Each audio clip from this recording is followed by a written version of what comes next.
Om Shiva Samarambham Shankaracharya Madhyamam Asmadacharya Paryantam Vande Guru Paramparam. Om. Good. Be seated, please.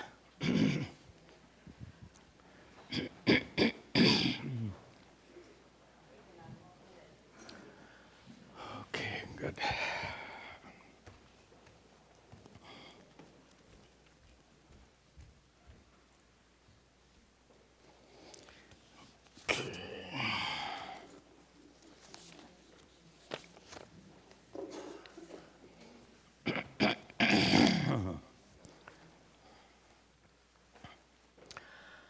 Om Sahana Vavatu Sahana Bhunaktu Sahaviryan Karavavahai Tejasvinavadhitamastu ma vidvishavahai. Om Shanti Shanti Shanti.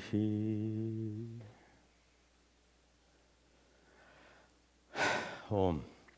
Good. Welcome back. Welcome also to the many students who attend this class regularly online. We continue our study of Uddhava Gita. We're in that wonderful section where the four Manasaputras, the four sons of Brahmaji, have approached Krishna and asked, how can we overcome the gunas? And Krishna, to answer the question, Sri Krishna assumes the form of a hamsa, a swan, which is why this entire text, in addition to being called Uddhava Gita, it also is called Hansa Gita, in recognition of this unique hamsa avatara, incarnation of Sri Krishna in the form of that swan. So, we're seeing now in the midst of Sri Krishna's response to that question about how to overcome the gunas, and we'll pick up the thread where we left off. Good.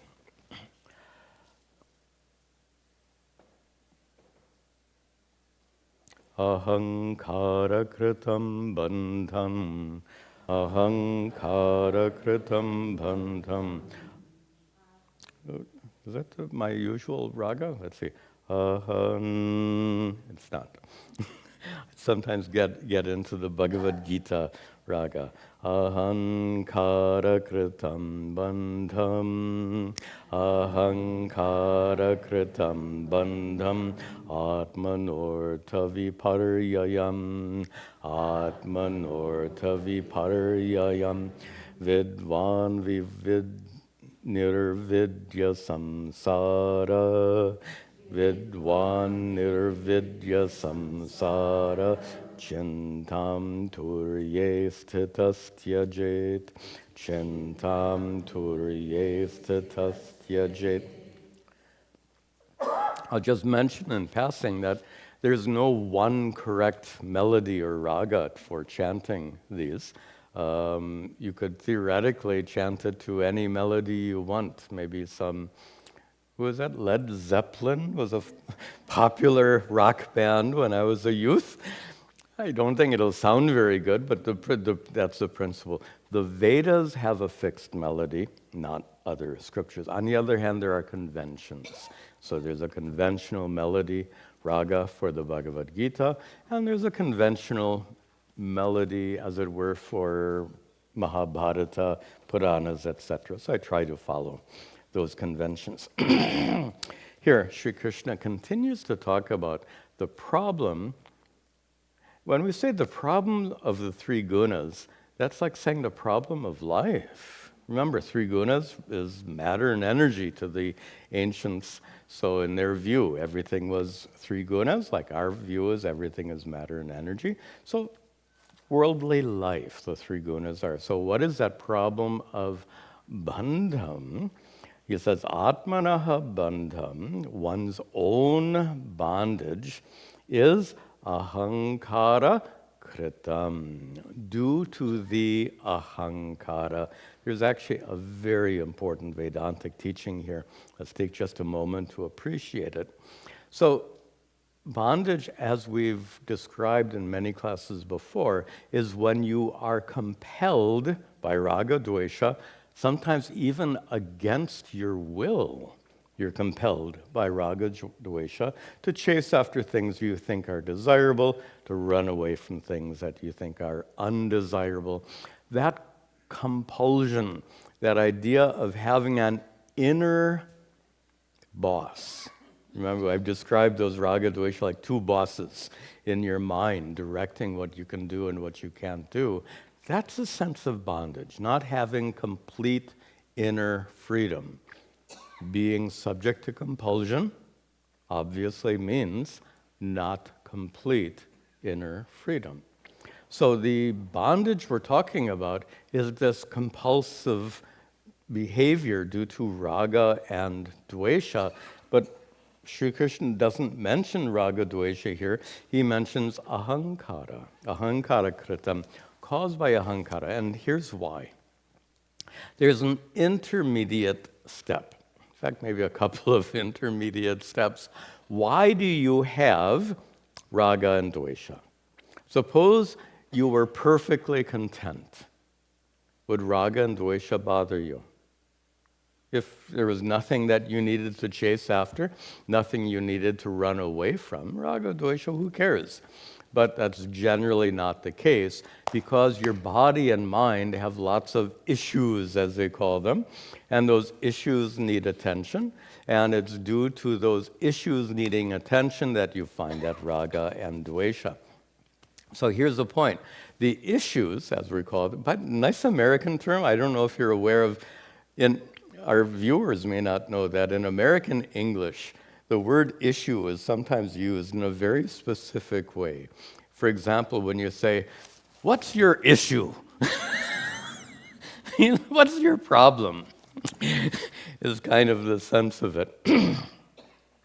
So those issues, those problems belong to your body and mind, and they don't belong to you, the conscious being. So what's the problem? The problem is one of identification. And this is what Vedanta is all about, that you fail to recognize your true nature, that inner divinity, Satchidananda Atma, and instead you identify with your body and mind, and that's where the problem really begins. That identification has a connecting point. The connecting point between you and your body and mind is the ahankara. We'll call it like a knot. What is it that connects you to your body and mind is ahankara. Now, this really deserves a little attention. Ahankara is usually understood in a fairly theoretical way, the ego, but I'd like you to appreciate it as part of your day-to-day experience. Right now, you feel like an individual person with a body and mind. You are seated in your chair, you are looking at me, you are there, I am here. So you have that sense of being sitting in your chair as an individual person with a body and mind, looking out through your eyes, hearing whatever comes in through your ears. That feeling of being you that I'm trying to describe right now, that feeling of being you is what we really mean by ahankara. It's not an abstract idea. It's what you feel right now. But it's hard to identify because most things we feel come and go fairly rapidly. If you feel cold or hot or happy or sad, those feelings change rapidly.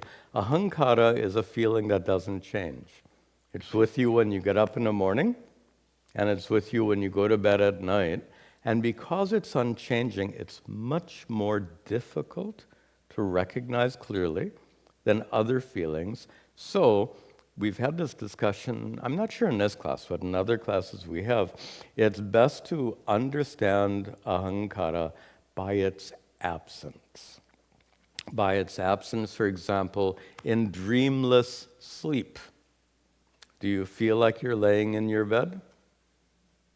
Do you feel like, whoa, this is really deep? So anyway, you get my point. That feeling of being an individual person is completely gone in deep sleep. Other good examples would include if you're listening to your favorite music and you feel yourself getting lost in that music. You've had some kind of experience like that. While you're lost in the music, are you connected to your body and mind? You're not thinking about your body and mind. You're really absorbed in that experience. Or if you're an experienced meditator, you may have had similar experiences in meditation, where you lose awareness of your body and mind. My point is, the ahankara is not an abstract concept. It's a feeling that you're having right now, whether you recognize it or not. And it's that feeling, ahankara, that connects you to your body and mind. That's the point. Which is why Sri Krishna here is pointing to ahankara as the source of the bandha, the bondage. So this bandha, this bondage, this being subject to the compulsions of raga dvesha is atmanaha ahankara kritam. It's due to atmanaha, simply your. It's due to your ahankara. It's due to that sense of individuality, the feeling of being an individual person. And significantly, that bondage is artha viparyayam. Viparyayam is that which is opposite, that which stands in the way of artha, fulfilling your goals in life. Because if somebody is bossing you around up here in your mind, that boss doesn't care about your goals. In fact, you've already seen this in your job, in your workplace. You have a set of personal goals for your career or profession, whatever it may be. Does your boss necessarily share your goals? Often, that's not the case. Your boss has his or her own agenda, and you have your own agenda. As long as you're being bossed around by your boss, you may be prevented from fulfilling your own agenda, like enjoying your work. So you get my point. This compulsion prevents you from living a fulfilled life. That's a simple way of putting it. When you have these inner compulsions, raga, dvesha, they become obstacles to fulfilling your goals and to having contentment in your life. But Vidwan, in the second half, Vidwan, and here not just a knowledgeable person, but an enlightened person. An enlightened person, nirvidya, becoming detached. Becoming detached from what? From that identification with the body and mind. So the detached person knows that if the body's got a problem, the problem belongs to the body, not me. This is no joke. This really and truly is how it eventually looks to you. The problem belongs to the body, the problem doesn't belong to me. The problem belongs to mind, the problem doesn't belong to me. That's the vision of the enlightened person. So that enlightened person, turye stitaha, in the last line, that enlightened person who is stitaha, established, turye, we saw that before, in the fourth. Remember, Sri Krishna made a reference to the three states of experience, waking, dream, and sleep, and he referred to himself as the fourth.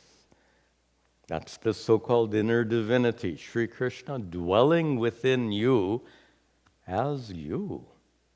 as the essence of who you are as a conscious being.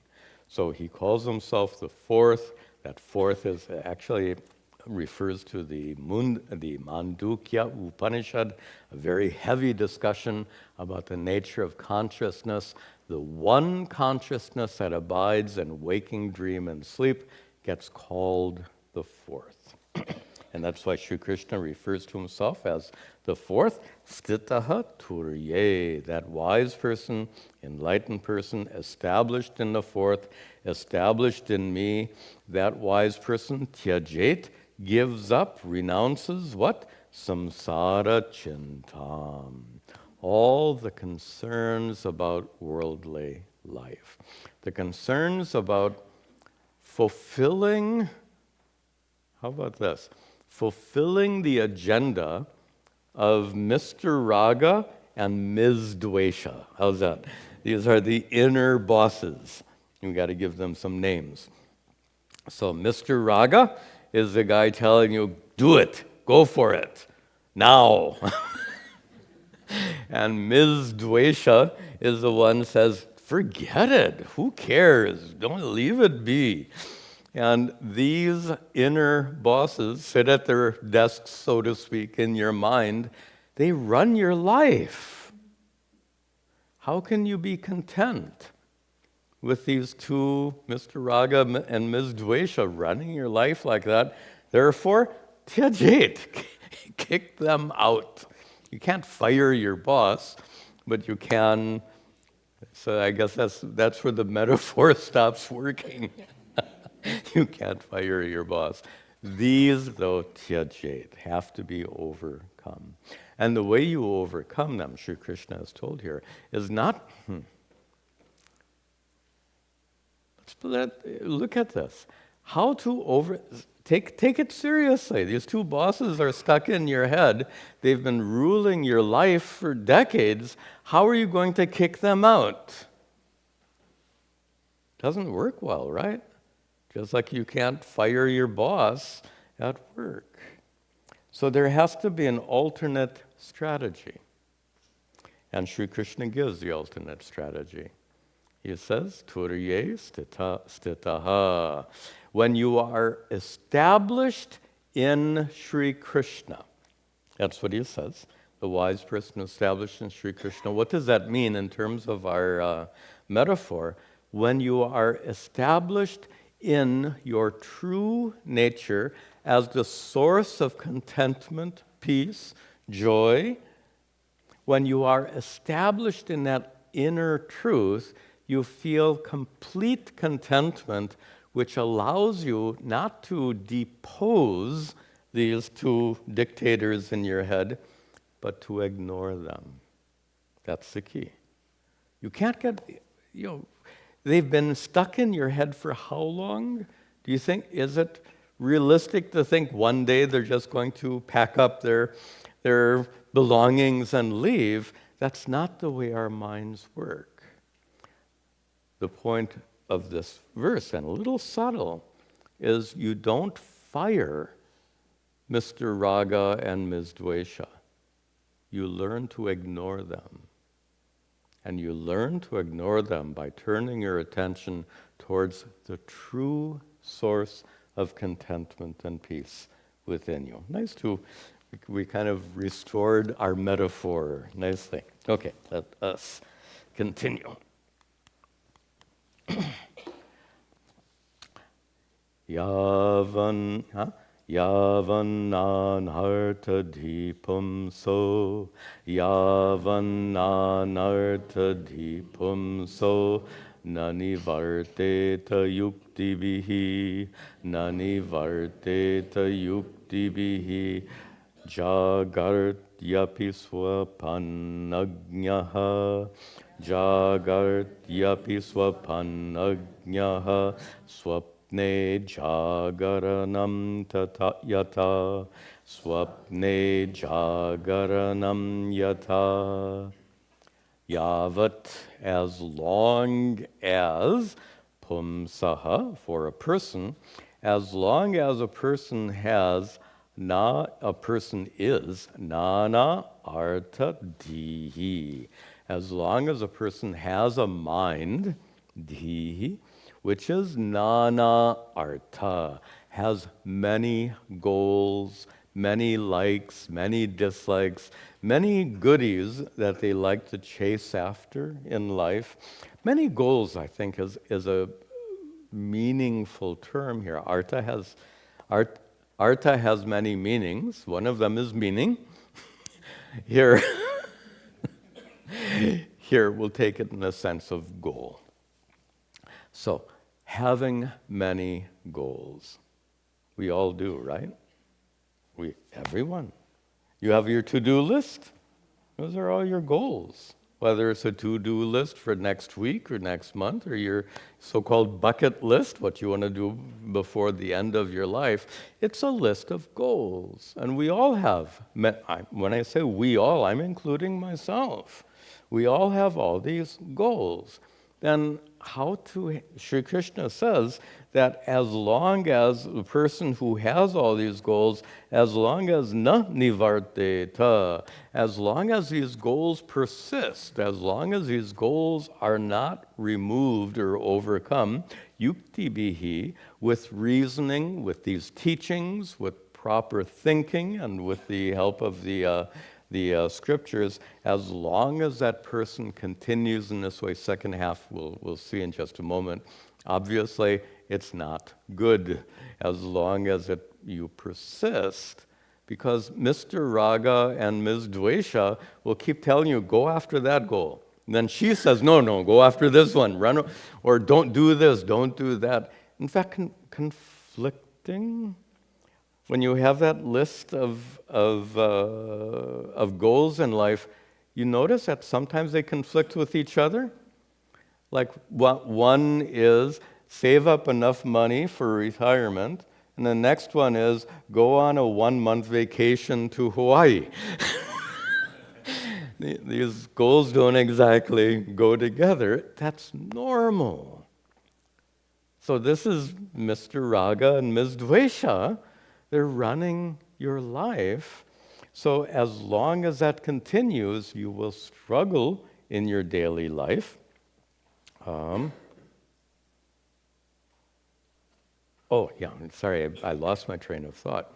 So having all these goals is normal. What is a pragmatic approach to handling all those goals?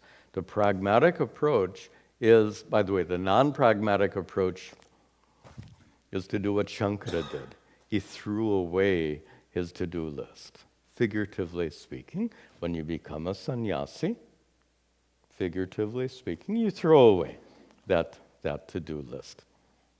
So, short of becoming a sannyasi, that is, while you have a family and responsibilities, how to pragmatically handle all the goals on that to-do list, the solution, this is a non-pragmatic solution. The pragmatic solution is to put them in order. There should be an order in your to-do list. And if the topmost item on your to-do list is spiritual growth, you're in good shape. That's all it is. No matter how long that list is, as long as the first item, the highest, which means the highest priority in your life, as long as your first priority is spiritual growth, doesn't mean everything else is not a priority. They are. Everything else needs to be done. That's why it's on your list. But they're at a lower order, a lower level. So as long as spiritual growth is in that first position, this is the pragmatic solution to handling this problem of nana artha, having many goals in life. But here in context, as long as Mr. Raga and Ms. Dvesha are bossing you around, making you chase after all of those various goals, according to Sri Krishna, jagarti api swapan ajnaha.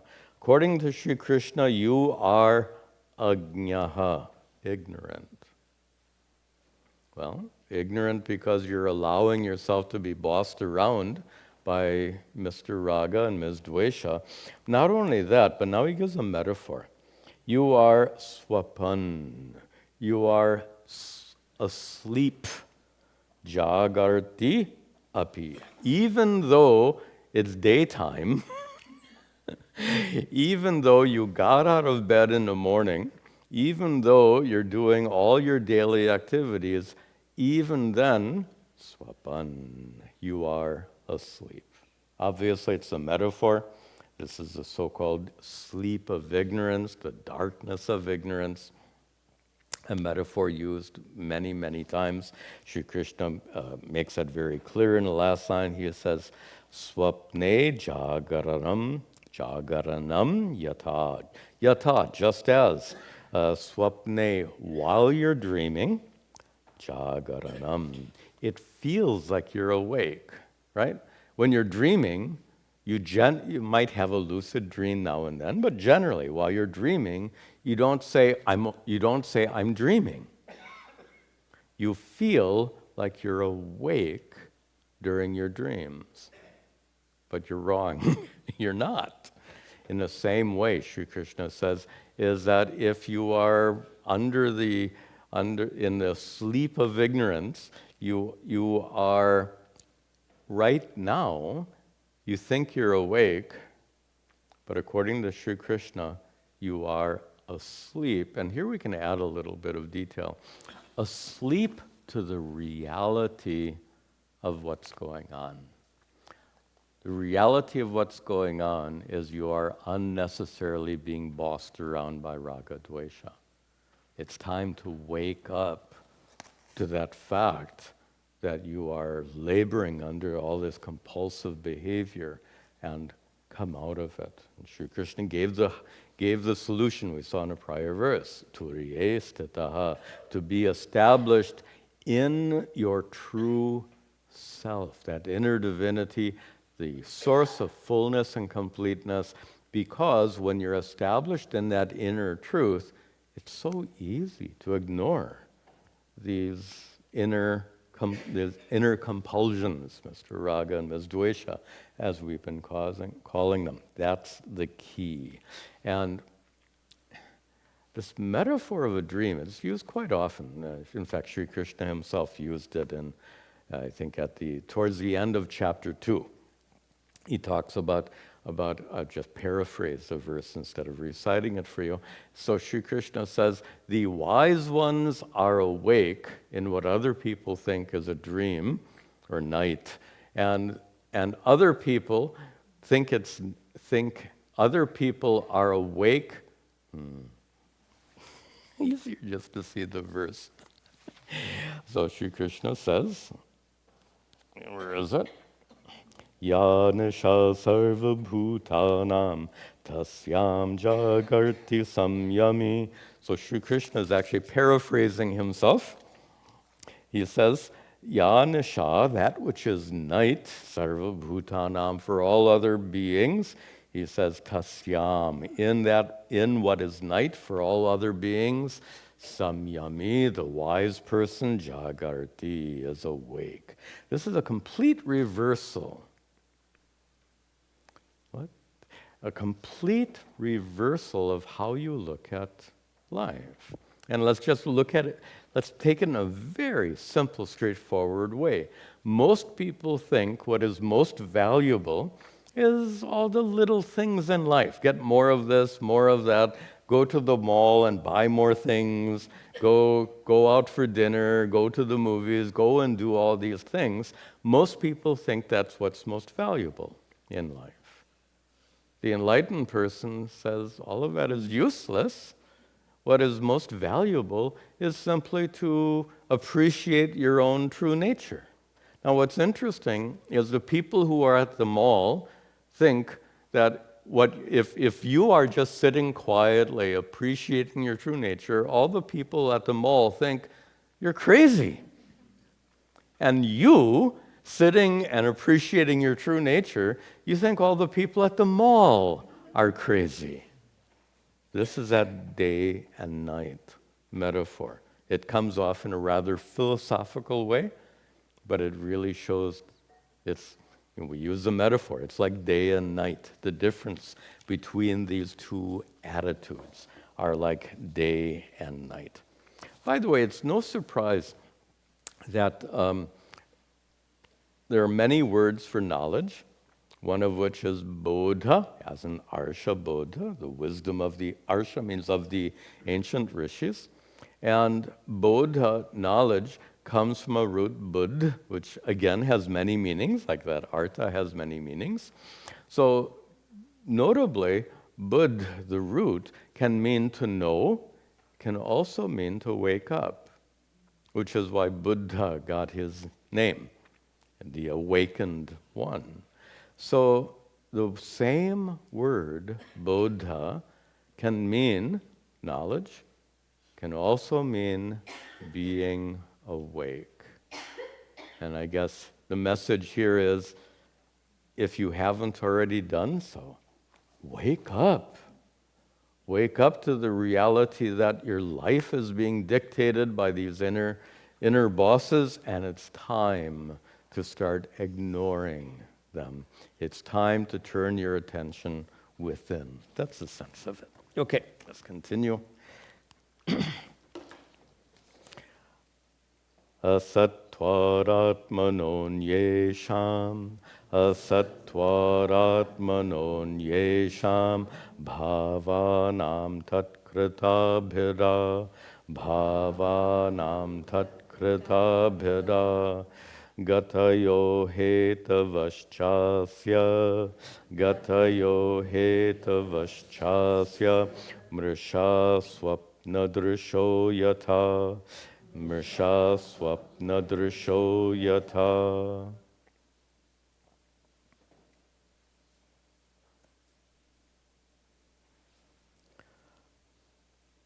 Atmanaha anyesham bhavanam. Anyesham bhavanam, other things. And we'll make a connection to our metaphor. The things you find in the mall. Anyesham bhavanam, those other things in the world that you find at the mall.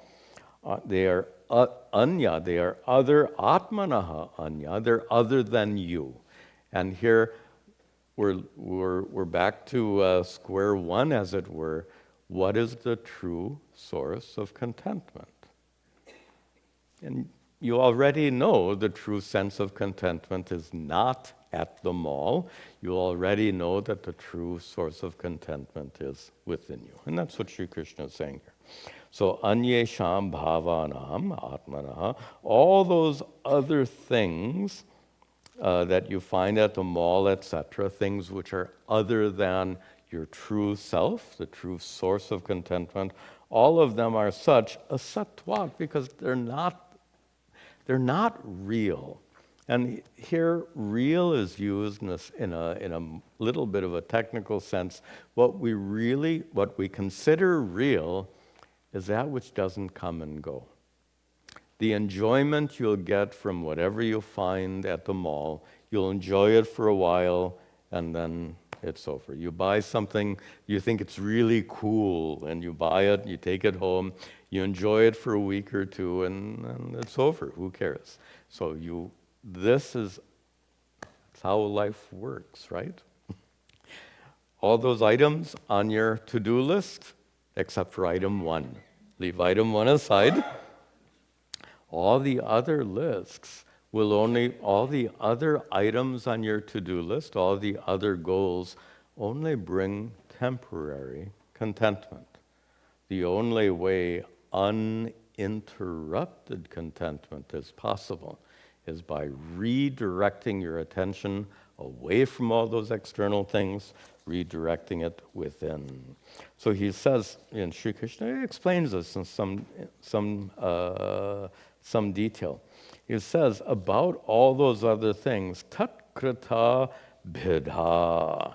He says there is a kind of duality or multiplicity created by all those goodies at the mall, there are many bhidagatayaha, many goals, many objects in the mall. How many stores in the mall? This is just silly. How many stores in the mall? And how many objects in each store? My gosh. And you need it, right? How can you be happy if you don't have those particular items? Anyway, this is the point. Bidhagatayaha. There are so many goals, so many goodies that are available, and so many hetavahacha, and so hetu means cause, means of fulfilling those goals. There are so many goodies to buy and so many ways to pursue those goodies in life. And what we're describing here is conventional worldly thinking. This is how people think. Might not be how you and I think. In fact, it's not how you and I think. But conventionally, people think, I need this to be happy, or I'll be happier if I get that. That's conventional worldly thought. You learned a lesson long ago that if you do get that object, as I just said, you might be a little happier for a few days, and then it's over. And that's, and then after your happiness is over, then at the end of the month, you get your credit card bill. And what you thought would make you happier ends up becoming a problem. Okay, so this is conventional worldly life, and Sri Krishna has no kind words for that conventional worldly life. He says it's all mrisha.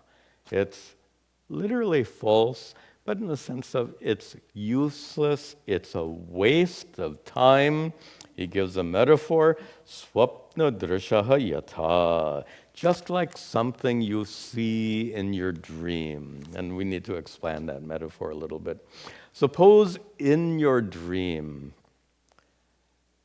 you have a high-paying job. You're the boss, and you've got this huge paycheck, and you decide you buy yourself a huge mansion with 10 bathrooms and all of that. You go on that 1-month vacation to Hawaii. You're enjoying all of this stuff, and then you wake up. And all of that is just gone. Well, like I said, Sri Krishna is a little harsh here. He says in your worldly life is like that dream, because suppose in this life you buy your dream house, you go on your dream vacation, and then you die. It's the same thing as what you've accomplished in a dream. Sri Krishna is being a little rough and tough here. What do they call it? Tough love. So this is his tough love. He is saying it is mrisha. It's a waste of time. When you wake up out of a dream, it's gone. When you die, it's gone. That's what he is saying. Okay. We'll see one. This is an interesting verse. We'll see this one more verse. Okay. You can see already that it's in a much longer meter. The meter is called Vasanta Tilaka, and it's quite long, a lot of syllables per line. And usually when you see a really long meter like that, it's highly poetic. And poets love these long meters. The rest of us say, oh God, because it's hard to recite and it's a little hard to get the meaning out of these really long, complex verses, but we can handle it, so just be ready. It's got a long meter, it's a little hard to recite, but it's got a wonderful poetic meaning. Let's see it. Yad, is it up? Yeah. Ya jagare bahiranukshana dharminorthan. Ya jagare bahiranukshana dharminorthan.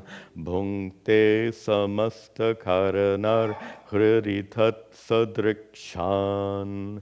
Bhunkte samasta karanar hriditat sadrikshan. Swapne sushupta upasamharate sahekaha. Swapne sushupta upasamharate sahekaha. Smrityanvayat triguna vrittir drigendriyeshaha. Smrityanvayat triguna vrittir Drig Nice. You got this nice lilting meaning. There are many prayers recited in this particular meter. And poets love it because it gives them, here's the problem, most of these verses have only 8 syllables in a quarter. That's pretty confining. I think 14 verses in a quarter here, so much more syllables to work with, more scope for expression.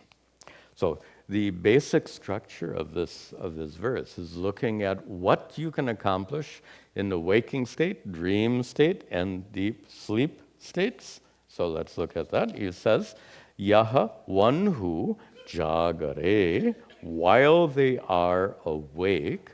What about that person? Second line, bhunkte, they enjoy. What do they enjoy? End of the first line, artan, all the goodies at the mall. So they enjoy all the goodies at the mall, which are bahihi, external, not internal, external at the mall. And Sri Krishna wants to point out all of them are anukshana dharminaha. All of them have dharminaha, all of them have a quality of being anukshana. Kshana, moment. Anukshana. The enjoyment you get is momentary. From all those goodies at the mall, all those external sources of happiness, they all give momentary pleasure, jagare, in the waking state.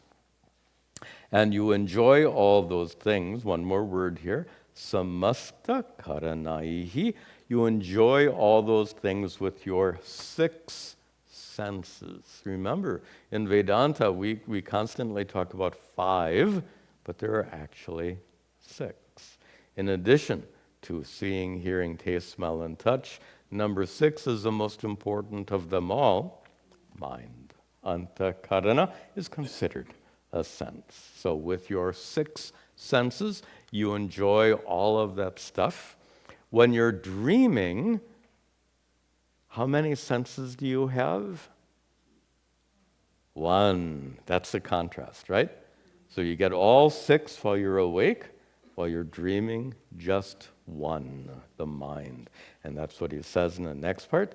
Hridi tat sadrikshan swapne. Swapne. In a dream, on the other hand, tat sadrikshan, you enjoy similar things, hridi, in your heart, in your mind, with just 1 of those 6 senses. And then finally, sushupte, the A dropped off due to grammar rules, in deep sleep, in dreamless sleep. Upasamharate, when your mind becomes perfectly silent, what remains is saha ekaha. In fact, he's again referring back to that Mandukya Upanishad. Those teachings are coming again and again. Saha ekaha. What remains is that one conscious being. Look how Sri Krishna describes that one conscious being. The one who is, middle of the last line, triguna vritti drik. Triguna. you could take it as three gunas. You can also take it as the three states of experience, which is what the commentator does. Both are fine.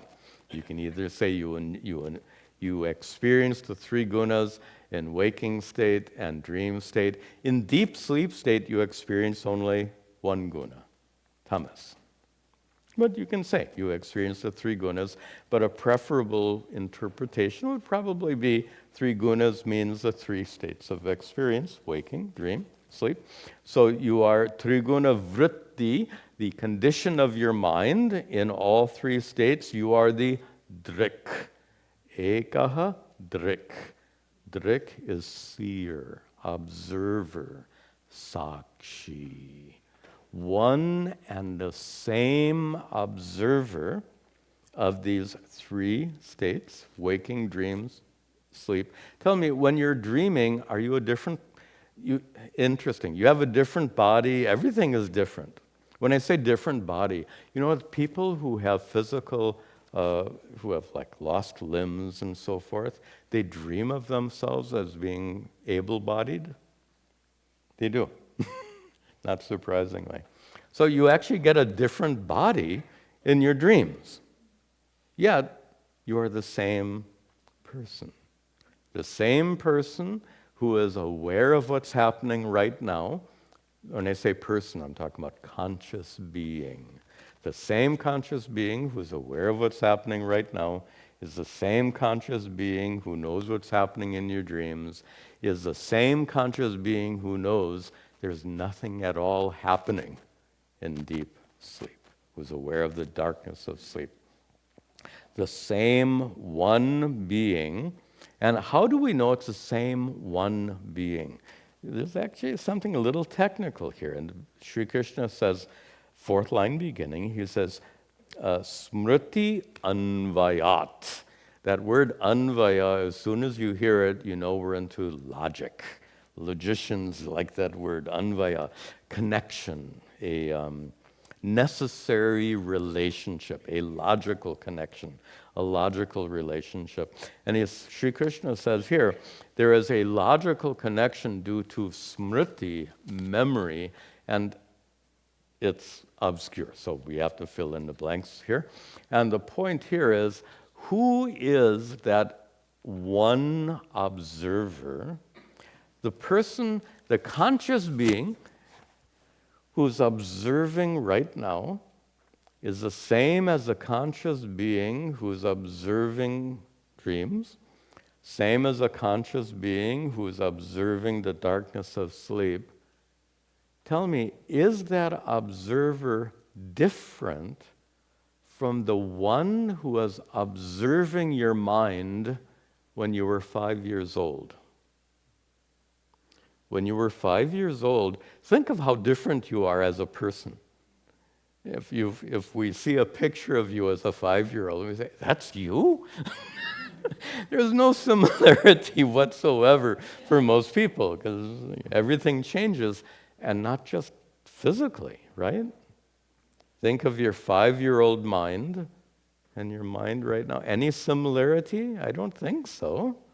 So it's like you are a completely different person from that 5-year-old, yet the same sakshi, the same conscious observer who knows what's happening now in waking state, in dream state, in deep sleeps, exactly the same sakshi was present in that 5-year-old's mind, behind that 5-year-old's mind. That's what he means. Smriti anvayat. There is a consistency of that observer, of the sakshi. And Sri Krishna saves the best for last here.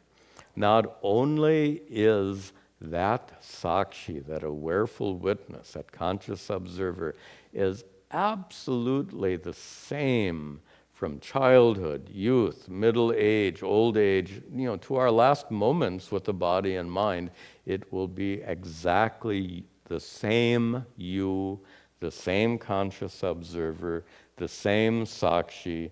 And Sri Krishna saves the best for last. He says that one is indriya Ishaha.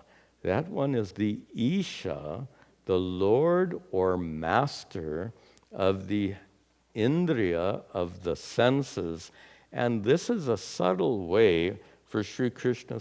That word Isha is also referring to Sri Krishna as a double meaning here. So it's referring not only to the consciousness which lies behind your six senses, but it's also an indirect reference to Sri Krishna. Sri Krishna dwells within you, as your true nature, as that so-called inner divinity, as Satchidananda Atma.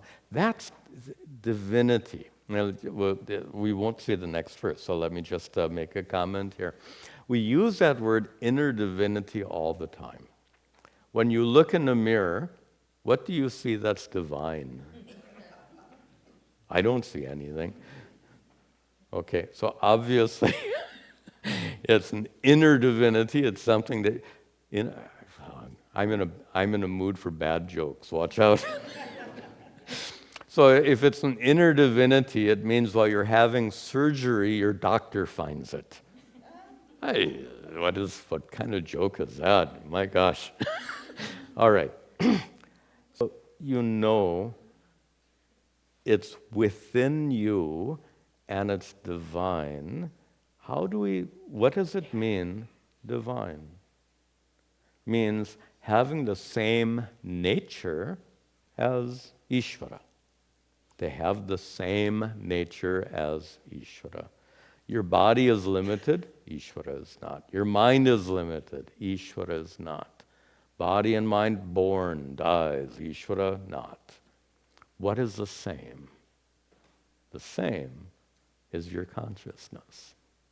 Your consciousness is unborn, uncreated, pre-existed your conception, and exists as if there's a subtle body that goes from life to life to life, that's saha ekaha, that one same sakshi. In fact, this will really expand our discussion here. We've said it's the same one who is aware of what's happening in a waking dream and deep sleep. It's the same one who's aware of what's happening when you're 5, when you're 25, when you're 55, when you're 105, why not? I'm not sure we want to live to 105, but anyway, nice to think about it. It's the same one, and if there is such a thing as reincarnation, it's the same one observing body and mind in the previous verse, and the previous one to that, and back and back and back, and forward. If there are future verses, it will be exactly the same Sakshi. So that is that inner divinity, unborn, uncreated, unchanging, immortal. That's what we mean by divine. That is the nature of your true nature as consciousness. That consciousness is the inner divinity, and Sri Krishna has said again and again, both in Bhagavad Gita and here in our Uddhava Gita, Sri Krishna says, I am that self that dwells within you as you. Very nice. Okay. We have coming up more of these really long poetic verses, so we'll save that all for our next class. Couple of announcements here. Of course, tomorrow, Sunday, we have our Vedanta class, Shankara's text, Upadesha Sahasri at 10 o'clock, followed by satsang, question and answer at 11. I have one more interesting announcement here. You know, I've been working on all these video projects. I'm starting to work on a couple of future projects that I'm going to need some professional help for. Some of the projects require artwork of characters, sometimes animations, and the current generation of artificial intelligence tools are fully capable of doing that artwork. So in other words, you don't have to be an artist, but you do have to be artistic and be able to use these artificial intelligence tools. So if that's something you can help me with, I'd be very grateful.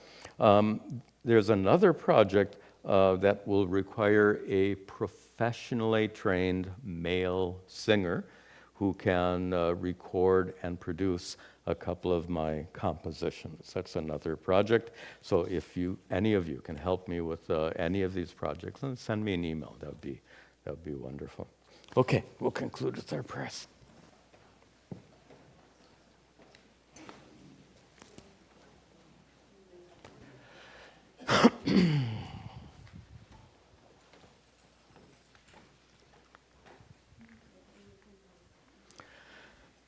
Om Gananahan Tva Ganapatigam Avamahe Kaving Gavhinam Upamashravastamam Jeshtarajam Brahmanam Brahmanaspataha Nashranvan Uddhavasita Sadhanam Om Mahaganapataye Namaha Ishvaro Gururhatmeti Murti Bheda Vibhagine Vyomavad Vyapta Dehaya Dakshina Murtaye Namaha Vasudeva Sutam Devam Kamsachanuramardanam Devaki Paramhanandam Krishnam Vande Jagadgurum Om Sarve Bhavantu Sukhinaha Sarve Santu Niramayaha Sarve Bhadrani Prashyantu Ma Kaschad Dukkha Bhag Bhavet Asato Ma Satgamaya Tamaso ma jyotirgamaya mrityorma amritangamaya Om Shanti Shanti Shanti Om Tat Sat.